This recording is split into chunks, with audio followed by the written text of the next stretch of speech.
All right. Well, welcome to another episode of the Fair Chase podcast.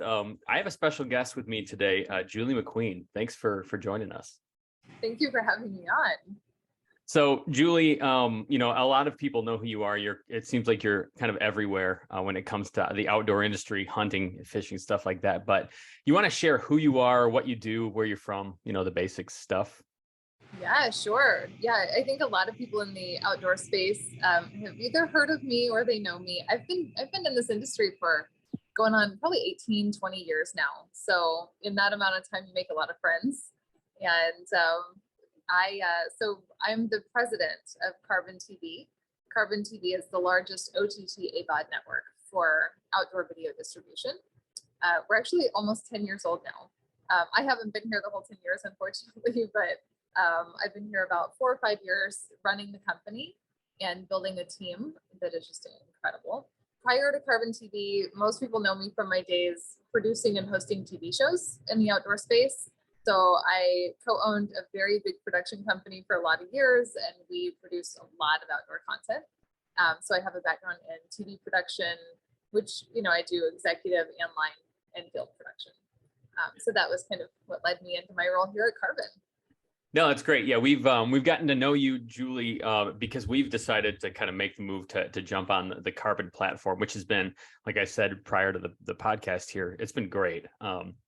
Tons of super engaged people there. I mean, it's a place that's dedicated, to people in the outdoors, which is really nice because that could be tricky if you're not. It can be. It's a conversation that we've had a lot in the past few years was mainstream censorship. And my tagline, my personal tagline is go where you're celebrated, not where you're tolerated.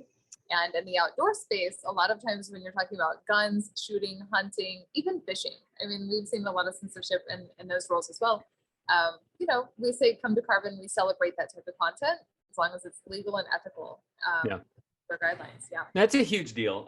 You can, like, everybody talks about it, and I won't beat a dead horse, but like we get really sick of it. Sometimes we'll have, if I show, a story and I'm holding a firearm, like say just your like classic 30-30 lever action rifle, like hunting application pretty much only, we'll have our numbers dip significantly for some, a couple days at least, sometimes weeks, months, and we've seen it gets tiring. So it's been great and refreshing to see the work that you guys are doing there. Thank you. I appreciate that. It's exciting for us. Yeah. Okay. We're going to get into this, like I told you ahead of time, this is the stories and everything else. But before we jump into kind of because you've hunted all over the place, you've gotten to know great people, you've hunted cool things everywhere. But to kind of what we like to do is to break the ice or to help people know you a little bit is ask two, I don't know, icebreaker questions, I guess you could say. Okay. The first is, like, you've done all these things. You've hunted, hosted shows. You've been a lot of places hunting. If you're only able to hunt once next year, if you had one hunt, you couldn't hunt the rest of the year. What would it be and why? Easy. I'd go archery mule deer hunting. Really? And maybe it's because I'm so unsuccessful at it. Sure. If I'm being honest, it's such a challenge. And I know there are a lot of other hunts that are super challenging and, that really make you dive down deep, to just get back out there and try again. Yeah. But for some reason, archery mule deer for me has always been I feel at home. I did not grow up in the West. I didn't grow up in a hunting family. So I didn't even know mule deer existed until I was in my 20s.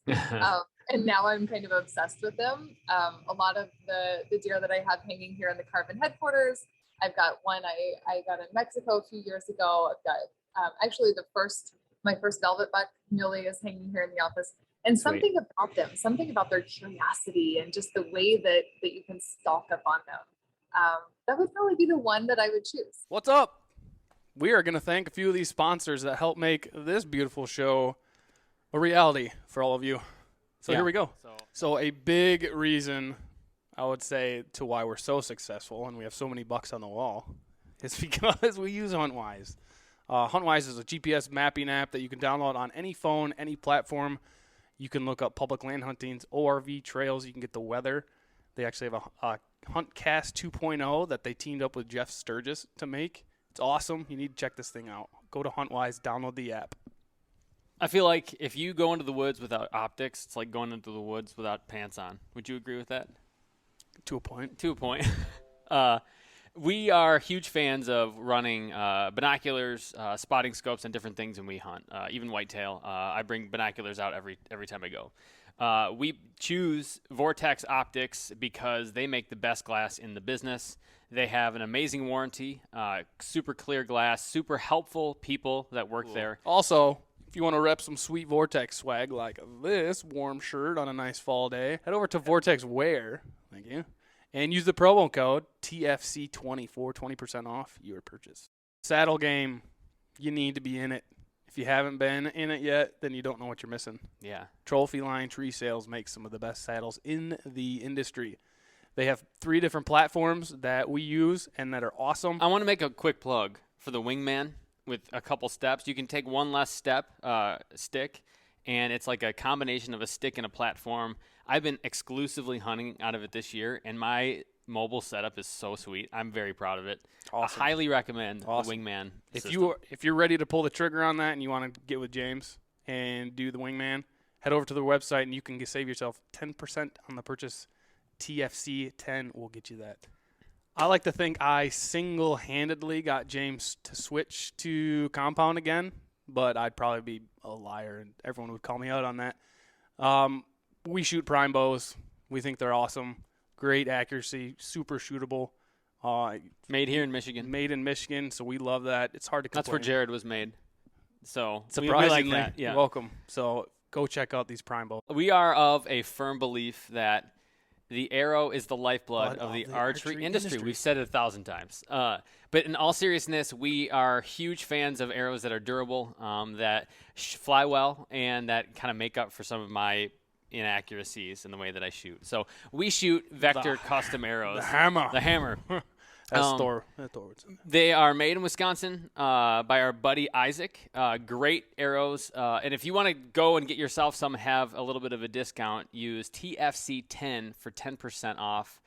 Or call Isaac up and tell him we sent you. Mm-hmm. You want his phone number? Comment below. Yep, comment below. Yeah.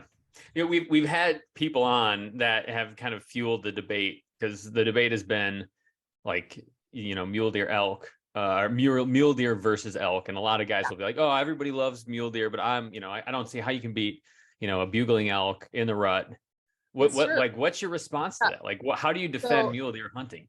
Man, I know. So it's a totally different experience. And that's why it's so difficult to choose one. I mean, I'm also a turkey fanatic, which is it's the smaller version of elk hunting, right? Yeah, sure. And I go on a lot of elk hunts. I actually assist, with a lot of people on elk hunts every year. And I go and I capture it on film for them. I just volunteer behind the scenes just to be a part of it, because I love the bugle. I love chasing it with people in the field.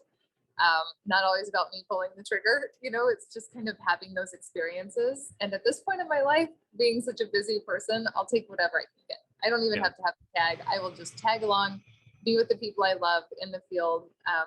But yeah, it's tough when you put it that way, because if I didn't get to hear bugles next year, I would be devastated. I mean, that is a big part of our season every year. But if I had to choose the one thing for me to pull the trigger on, I would probably choose archery mule deer. All right, that's fair. And I'll accept that. And we're gonna keep running. Right now, you're losing. I found a loophole. I feel like I found a loophole in the question. Right? You did. You definitely did. And right, but I will say you're kind of losing right now. I think we're up 2-0, 2-1 now. Some people have said whitetail. We'll bring in guests from the east side of the country, and they'll say some typical whitetail stuff. And so I thought I had one. Does anyone just come out of left field with like rabbits or small game, like a swan? That's right. Nothing crazy. I've been hoping for someone to say something really obscure, like like you said, random. Like a swan. I'm a swan hunter. Yep. Swan. Major swan. So no, it's the main, what you think to be like the main stuff. All right, so second question, and you're the first person we've run this question to. Just to rewind, like some of the questions we've asked as like the second icebreaker is like camo versus solid. Like, what's the difference? Why does it matter? What do you prefer? Right. One was if you could be scent free, if you couldn't be seen by like a deer, elk, whatever you're going after, or if they couldn't hear you. That was one. And then yeah, that was a pretty good one. I stole that from the internet. And the other one was, what was it again? Shoot. Oh, what's your most useless piece of gear in your pack? Right. So those, I'm not going to ask you any of those. What you're going to be asked is what's your least favorite part of hunting? Like, and it can't be like, oh, I hate, the politics around hunting. It's got to be like, what in the field, like, what do you least like? Favorite? Yeah. Okay. So my least favorite, so I'm going to wrap this, bring it full circle. My favorite part leads to my least favorite. My favorite is, when you're in the truck or the buggy and you're warm and cuddly, you got your coffee and you're like headed out to wherever you're going to get out in the cold. Yeah. Getting out into the cold is my least favorite. Yeah. I can see moment when someone turns the ignition off and it's like, oh, it's go time. There's this adrenaline, like, yeah, it's go time, but also like, I'm going to be so cold for the next few minutes until we start hiking. Yeah, I would say the cold is tough for me as I'm getting older. I'm really glad you said that. I'm in Michigan, so we have our deer season ends in like 12 days. Yeah. And so the late season, I've been hunting quite a bit. And it's, you get up early in the morning and like lately it's like, all right, you love to do this. Like just get out of bed. Yeah. It's like, you like it. It's cold, really cold outside, but you really like this. I promise you're going to get out there and then I'll get in my car and I'll drive. And usually my car heats up right by the time I get to where I'm going. Right. Like, okay, you're warm. Just turn off the car. All right. Next. So it's the ignition going off and that like precursor to, it's about to just hit. Yeah. Because you can stay here, but the car is going to get cold. So you better move, right. Yeah. So I would say that's it. But my favorite part of like that whole is, how warm and cozy and amazing it feels on the drive out, and the bumpy road feels good when it's 4 a.m. and you got your coffee. Like that is heaven. And then it's like, boom, the door opens. Yeah. I like that. No, that's acceptable. I ask you the question, and now that I think of it, I don't even know what my least favorite part is, but that's a good one. That's a good one. You started the question series off right, because there'll be some guests behind you that will be forced really to ask, themselves the same question. So I'm interested to hear the next answers. Yeah. I feel like, that was a good one. Like, what can't you like? So anyways, so the main point of this podcast series, which, like I explained prior to, was supposed to be a limited run, really just during deer season. So we had people come on, talk about, some special hunts that really, I'll to rewind it back. We love the idea of a hunting story. It's like most of the reason why we hunt. Especially for me, it's got adventure, it's got intrigue, mystery, all these things. And it's just fun to listen to as a kid. That was probably my favorite part of deer camp, hearing what everybody else saw when they came in. So we've been bringing people on, just telling stories about their hunts. We've heard, bear hunting in the Adirondacks, or moose hunting, deer hunting, all these sorts of things, mule deer, and so on. And so I wanted to have you on, just given your background, how much you've done, to come and say, all right, I've done all these hunts, but when it comes to like a great hunting story that I've lived, what is it? So I'll let you take it from here. What's a great hunting story that you've lived?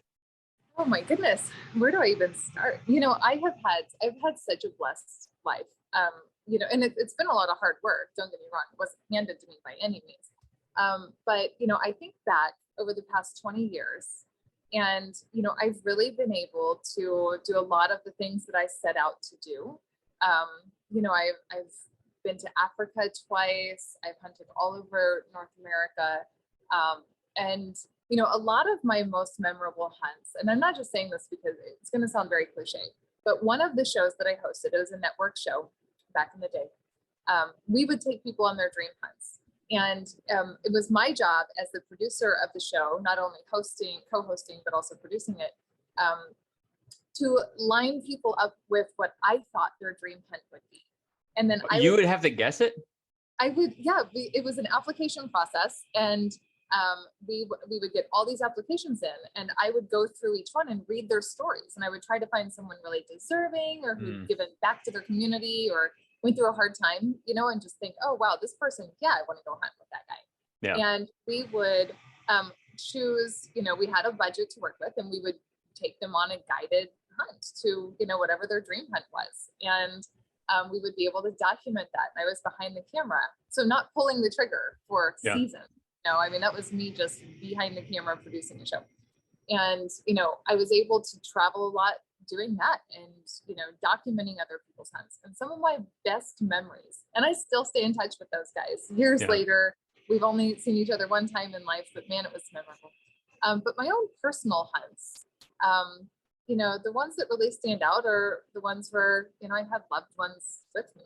It all comes back to not just how big was the animal or how successful was the hunt as far as filling a tag, but, I think that as I'm aging, I cherish that time I get with people I love. So, I hunted in, a lot of people know Jana Waller is my bestie, and we've been friends. We've grown up in this industry together over the past decade. We hunted in Texas 2 years ago. 2 years ago with Blake Barnett from Trailing the Hunter's Moon, also airs on Carbon TV. And, just being in the field with my friends and experiencing that, it's really special. I think I love that, because I think part of, I mentioned getting out of bed in the morning and getting out of the car has been tough. And I think part of that is I've been doing that all alone. And I think after a while, it's like when you got a buddy with you, that makes it a lot more fun. It really does. Yeah. And, just reliving that experience later. And, at camp by the fire, having a, whiskey and just kind of going over the day and laughing, that's where the memories are made. As I think back and I'm trying to envision all of the great hunts that I've done, it's always who am I on that hunt with that really makes it matter. Yeah, no, I think, we've talked about this a bit. It's like, it's like your first hunt, or sometime you're out with your dad or your uncle or your friend or something like that. That seems to be kind of a common theme or thread. We're meant to be with people, when we're out in the world. Yeah. So I have one hunt coming up. We would consider it late season. It's in January. Mm-hmm. And I'm going, so it's an Arizona archery mule deer tag, go figure. And, I'm going with some guys I've known for 10 years, and just this incredible group of people who I've been hunting with over the years, long-term friendships. They're in the industry as well. I'm really proud of what they're doing. They love Carbon TV, and just like those long-term friendships and relationships that we can form and that bond from over the years. I think that's the style that I'm booking hunts on now. So instead of, me saying, wow, I really want to just go to Spain and kill an ibex, it's, who can I travel there with that would make this a more meaningful experience? Yeah. So I'm sure you've met, a lot of people doing things that way, right? Mm-hmm. Like from all over the place. As you've done that, you said you kind of pick up these relationships that carry on. Like, do you, is that like a lot of your life now? I would imagine you're starting to collect a lot of people as you start to do this, meet new people, go hunting with folks. I would imagine your network is fairly large at this point. It is. And one of my favorite things is connecting those dots for other people. So if I've hunted with great outfitters in the past, even if it's so many years ago, and my friends now are looking for great places to go, it feels so good to be able to connect that and make those friendships between my friends. Yeah. And now, obviously running Carbon TV, we have over 250 shows on the network, and people are always asking and always looking and always interested in what my past experiences were, or, what some of the other producers are finding success doing. And that's not a job requirement. That's not something I have to do. I love to do. Yeah. I love making those connections. And I love it when people reach out and say, hey, have you ever had a great experience, doing whatever hunt? And then I can say, oh, well, as a matter of fact, I know some people. And as time goes by, it's like, oh yeah, you could connect more and more people. That's pretty cool. Yeah. So you've you said you got a late season mule deer hunt. Was that Arizona? Did you say? Arizona, yeah, in January. I'm so excited. Is that like, because after that, do you have much planned, or does it kind of gap until the spring?